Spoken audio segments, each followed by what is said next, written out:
all that stuff.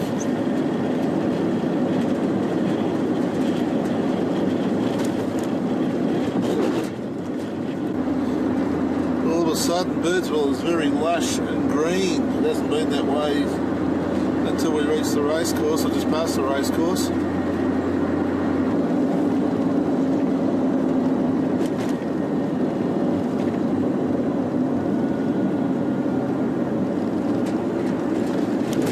More free campers. Up that little river.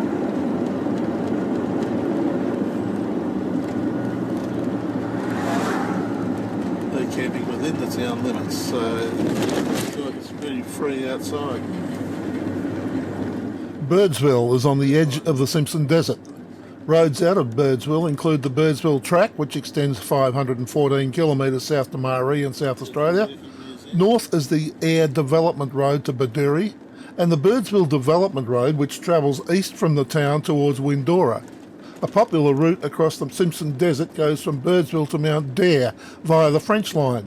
The line is an unsealed track built in the early 1960s by French Petroleum for oil exploration purposes.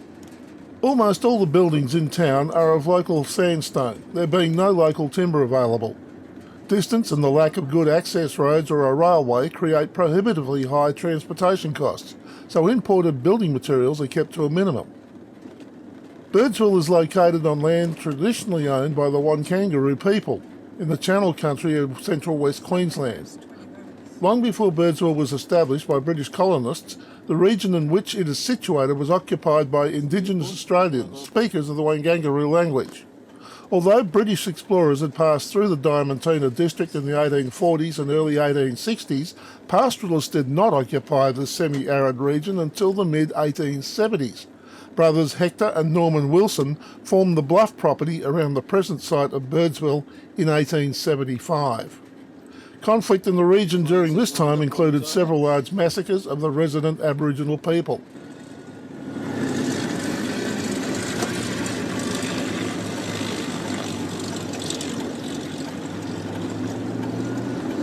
The town's all setting up for the races next weekend.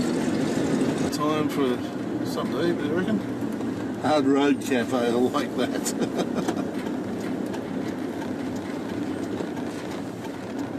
I know we're in the shower. I'll organise that as well.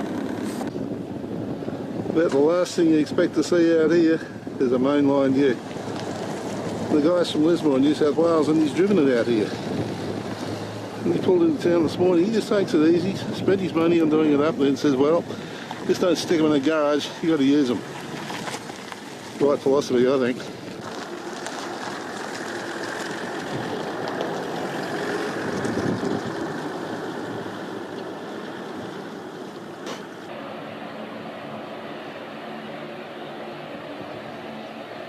The information centre sits right alongside the town's oval, and directly across the oval is the town's bakery.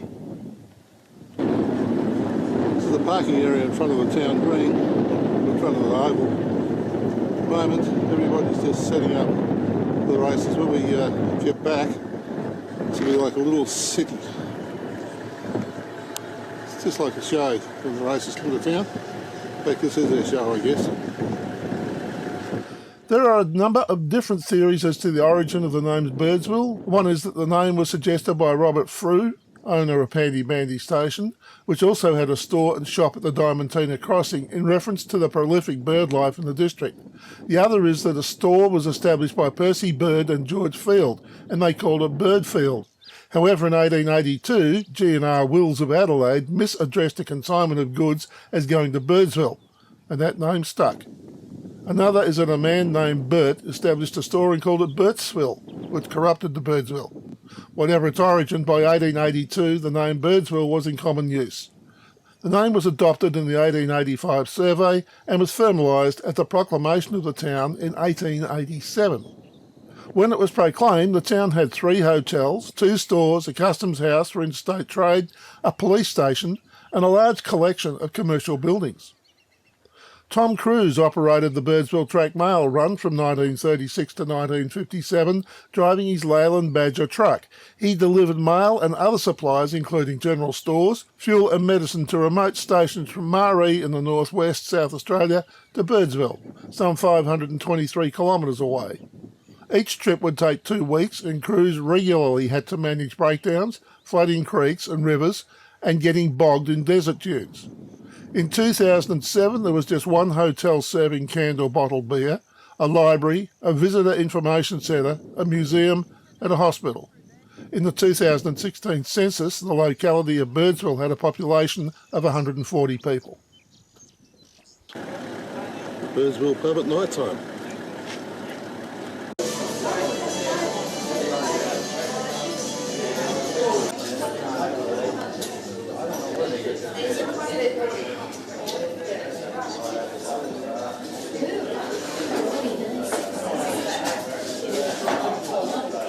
There are 4 busloads of people coming in the next day or two. That's their accommodation. This is the old Royal Hotel.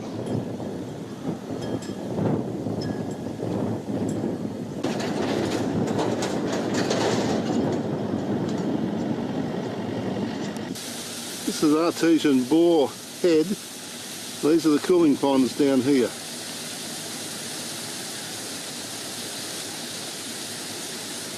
What's the Birdsville Race Club or the Birdsville? The annual Birdsville races are held in September in aid of the Royal Flying Doctor Service of Australia. The town's tiny population is augmented by between 7,000 and 9,000 people for the 2-day event, and hundreds of aircraft fill the town's 1,700-metre airstrip.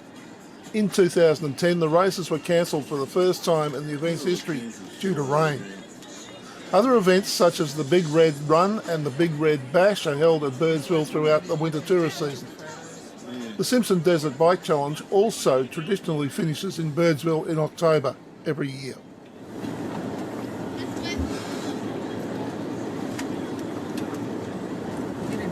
You're working, right?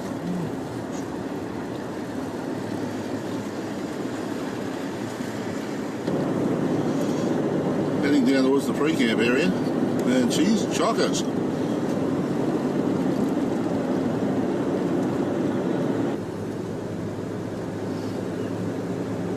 Yeah, it's all happening out there. Oh, there's still plenty of space. Caravans on this side.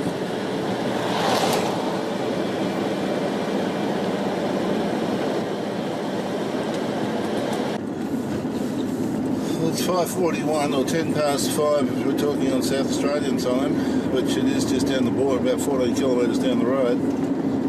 And we're going to camp just out of town somewhere.